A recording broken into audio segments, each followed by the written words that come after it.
So here we have a Honda Pioneer, and the issue we've got with it, battery's charged up, but it won't start. So normally when you would turn the key on here,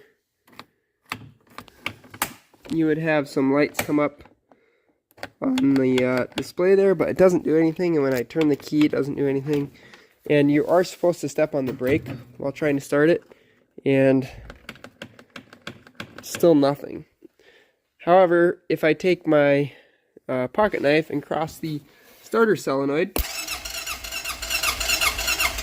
you can see there is power and it is indeed able to like turn the engine over and stuff, but we've got nothing from the computer side of things, so not sure what's going on with it. This appears to be one of the fuse centers, and I don't see like a mouse nest or anything built up in here, so I'm kind of confused as to what could be going on.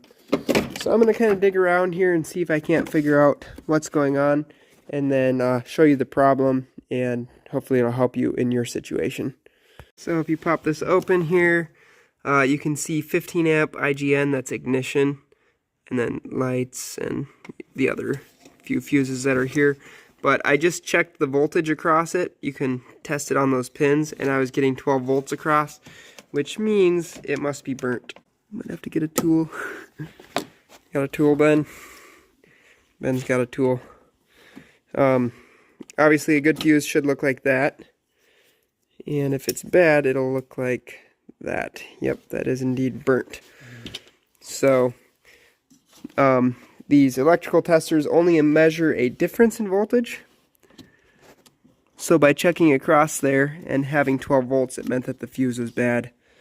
So if I just show you here, now I should get nothing across there. And then if we were to check to ground, there we go. 12 volts there, and 12 volts there. Earlier I was only getting it on this side and not this side, so it was just a bad fuse, I think.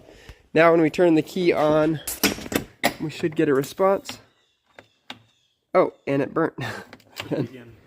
So that means we've got a problem, not just...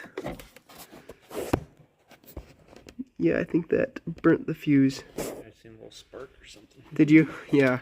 So now I got to figure out what's actually shorting it out. There's something causing some trouble for us. Alright, I'm going to show you the behavior now. Now if I step on the brake, I put another 15 amp fuse in, and I turn this on. It doesn't trip or try to start. It's giving me this weird just blinking code like it doesn't know what gear it's in. It should be in neutral.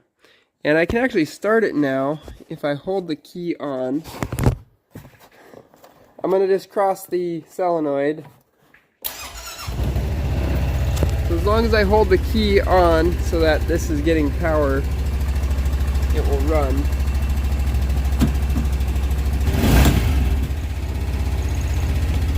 But as soon as I let off on the key, it loses power again.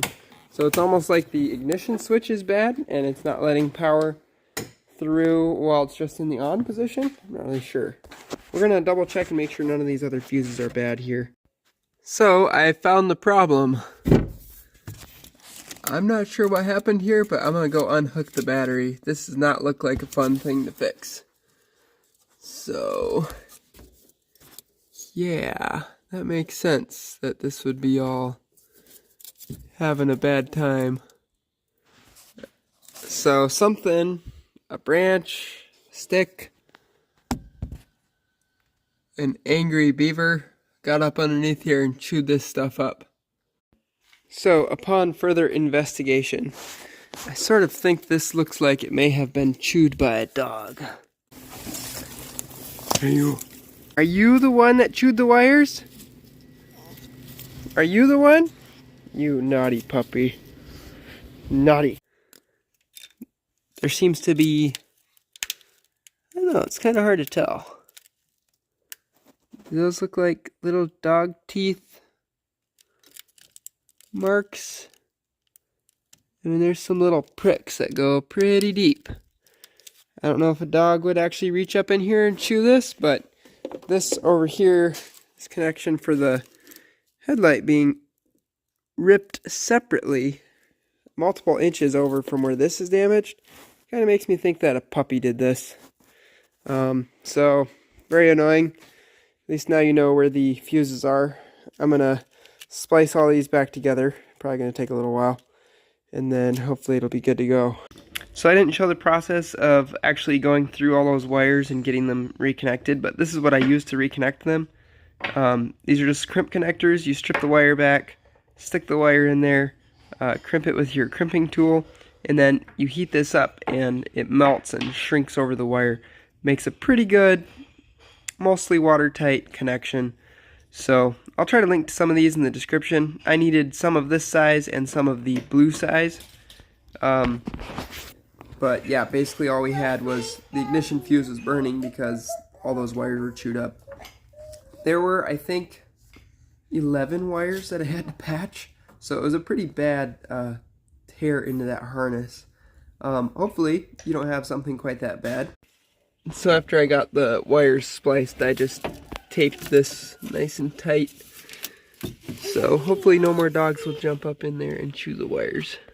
So here's how it should behave. You should be able to turn the key on and the display come on, say hello.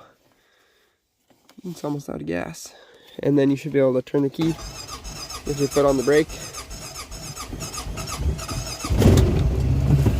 There we go, it works.